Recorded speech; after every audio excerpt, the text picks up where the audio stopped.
오늘의 말씀은 마태복음 2장 1절에서 12절의 말씀입니다. 마태복음 2장 1절에서 12절 말씀 제가 읽겠습니다. 헤롯 왕 때에 예수께서 유대 베들레헴에서 나심에 동방으로부터 박사들이 예루살렘에 이르러 말하되 유대인의 왕으로 나신 이가 어디 계시냐? 우리가 동방에서 그의 별을 보고 그에게 경배하러 왔노라 하니 헤롯 왕과 온 예루살렘이 듣고 소동한지라. 왕이 모든 대제사장과 백성의 서기관들을 모아 그리스도가 어디서 나겠느냐 물으니 이르되 유대 베들레헴이오니 이는 선지자로 이렇게 기록된 바 또 유대 땅 베들레헴아 너는 유대 고을 중에서 가장 작지 아니하도다. 내게서 한 다스리는 자가 나와서 내 백성 이스라엘의 목자가 되리라 하였음이니이다. 이에 헤롯이 가만히 박사들을 불러 별이 나타난 때를 자세히 묻고 베들레헴으로 보내며 이르되 가서 아기에 대하여 자세히 알아보고 찾거든 내게 구하여 나도 가서 그에게 경배하게 하라. 박사들이 왕의 말을 듣고 갈새 동방에서 보던 그 별이 문득 앞서 인도하여 가다가 아기 있는 곳 위에 머물러 서 있는지라. 그들이 별을 보고 매우 크게 기뻐하더라. 집에 들어가 아기와 그의 어머니 마리아가 함께 있는 것을 보고 엎드려 아기께 경배하고 보배합을 열어 황금과 유향과 몰약을 예물로 드리니라. 그들은 꿈에 헤롯에게로 돌아가지 말라 지시하심을 받아 다른 길로 고국에 돌아가니라. 아멘. 네, 잠깐 기도하겠습니다. 아버지 하나님, 오늘도 하나님 말씀 듣고자 또 하나님 영상 앞에 섰습니다. 하나님 앞에 섰습니다. 하나님이 말씀으로 예수님이 이 땅에 오신 그날 다시 기억하게 하여 주시고 그 은혜를 붙들고 오늘 하루도 살아가게 하여 주옵소서. 감사드리며 예수님의 이름으로 기도드리옵나이다. 아멘. 네, 동방에서 박사들이 별을 보고 왕의 태어나심 탄생을 알고 경배하러 유대 땅까지 왔습니다. 당연히 예루살렘, 유대의 수도 예루살렘으로 왔을 것이다 라고 하면서 예루살렘으로 간 것이죠. 그래서 헤롯 왕에게 왕으로 나신 이가 어디 계시냐, 우리가 경배하러 왔다고 이제 말을 하자 이제 예루살렘이 발칵 뒤집어진 거죠. 왜냐하면 이제 메시아이기 때문에 그렇고 또 이제 왕으로 지금 왕이 있는데 왕으로 나신 이가 어디 있냐고 하니 이제 온 성이 이제 소동이 일어났습니다. 그래서 이제 헤롯 왕이 묻죠. 어디서 나겠느냐, 어디서 난다고 했느냐라고 하니까 이제 결국 그 말은 선지자들에게 물었다라는 말은 이 메시아다라는 것을 알았다라는 거죠. 메시아가 베들레헴에서 날 것이다라고 했습니다. 그런데요, 이 반응이 이 이방인 동방 박사들의 반응과 이 헤롯 왕과 유대인 종교 지도자들의 반응이 너무나 대조적입니다. 헤롯 왕은 헤롯 왕이다 치더라도요, 요 종교 지도자들이 메시아가 베들레헴에 난다 그랬다면 그러면 이 동방 박사들을 따라서 베들레헴에 갔어야 되는데 한 사람도, 종교 지도자 한 사람도 베들레헴에 따라간 사람이 없었습니다. 메시아가 난다, 또 동방 박사들이 났다라고 그 왕을 경배하러 왔다고 한다면 그 한 사람이라도, 종교 지도자 한 사람이라도 따라갔거나 베들레헴에 예수님이 난 것을 경배하러 또 아니면 보러 갈 사람이 있었어야 되는데 너무나 대조적인 모습을 보이고 있습니다. 심지어는 헤롯 왕은 그 아기가 태어난 곳을 자세히 묻고 그다음 나중에 가서 보고는 자세히 다시 알려달라고 한 것은 경배하기 위함이다라고 말했지만 그게 아니죠. 죽이려고 한 것이었죠.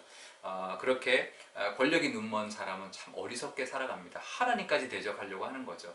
하나님이 보내신 메시아를 죽이려고 한 거죠. 참 어리석은 사람들입니다.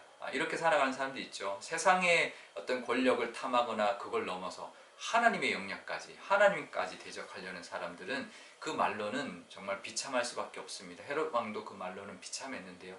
유대인이나 이방인이나 마찬가지입니다. 유대인도 종교 지도자들이든 유대인이든 하나님을 믿지 않고 하나님에게 순종하지 않았던 사람들의 말로는 비참합니다.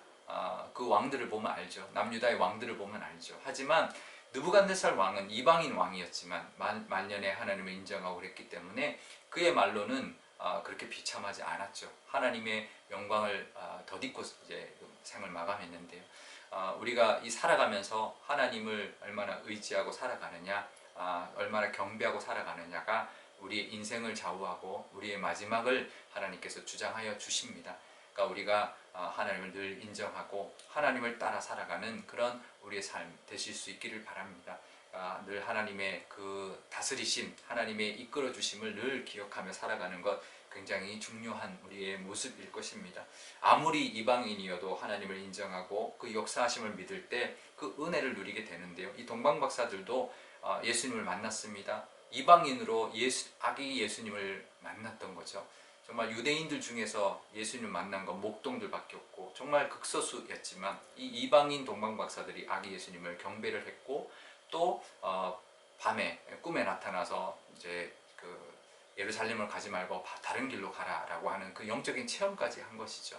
그런 은혜를 누리게 됩니다. 하나님을 인정하고 하나님을 경배할 때 우리도 하나님을 향한 그 마음 또 예수님을 향한 감사가 있을 때 그런 경배하는 마음으로 우리가 살아갈 때 하나님을 인정하고 하나님을 경배하고 하나님을 경외하며 살아가는 그 마음이 있을 때 우리 삶 가운데도 하나님의 은혜가 있고 그 은혜를 볼 것이고 또 그 은혜를 누리며 살아가게 될 것입니다. 그것은 이방인이든 유대인이든 상관없습니다. 얼마나 하나님을 잘 경험하고 인정하며 또 경외하며 또 경배하며 살아가느냐가 우리 삶을 주장한다라는 것을 늘 기억하며 살아가시는 또 하루가 되시기를 바랍니다. 오늘 기도할 때 이렇게 기도하면 좋겠습니다. 아버지 하나님, 오늘도 하나님을 경배하는 마음으로 살아갑니다. 하나님이 함께 하시고 하나님이 이끌어 주시는 오늘 하루가 되게 해달라고 그렇게 기도하면 좋겠습니다. 제가 기도하겠습니다. 아버지 하나님 감사합니다. 동방에서 그 먼 동방 나라에서 예수님, 아기 예수님을 경배하기 위하여 박사들이 왔습니다. 하지만 종교 지도자들은 예수님이 베들레헴에 오신다, 메시아가 오신다, 그것을 인정하지 않고 경배하러 가지도 않았습니다. 하지만 동방에 온 이방인들이 예수님을 경배했을 때 하나님의 은혜를 경험했고 보았고 누렸던 것처럼 우리도 하나님을 인정하고 늘 하나님과 동행하며 하나님을 경배하는 마음으로 경외하는 마음으로 살아갈 때 하나님의 은혜가 함께하며 하나님의 은혜를 보며 하나님의 은혜를 경험하며 살아갈 줄 믿습니다. 오늘도 그런 삶 살게 하여 주옵소서. 하나님이 나와 함께 하신다. 하나님이 나를 지켜주시고 하나님이 나를 이끌어 주신다. 그 하나님을 경외하면서 그 하나님을 경배하는 마음으로 오늘 하루도 살 때 하나님의 은혜가 오늘 가운데도 오늘 삶 가운데도 가득하며 우리의 삶과 우리 가족의 삶과 또 우리의 하는 모든 일에 하나님의 그 손대어 주심의 그 복이 가득히 넘칠 줄 믿습니다. 그 복이 넘치게 하여 주시고 우리 교회도 그런 은혜가 넘쳐나는 교회가 되게 하여 주옵소서. 감사드리며 예수님의 이름으로 기도드리옵나이다. 아멘.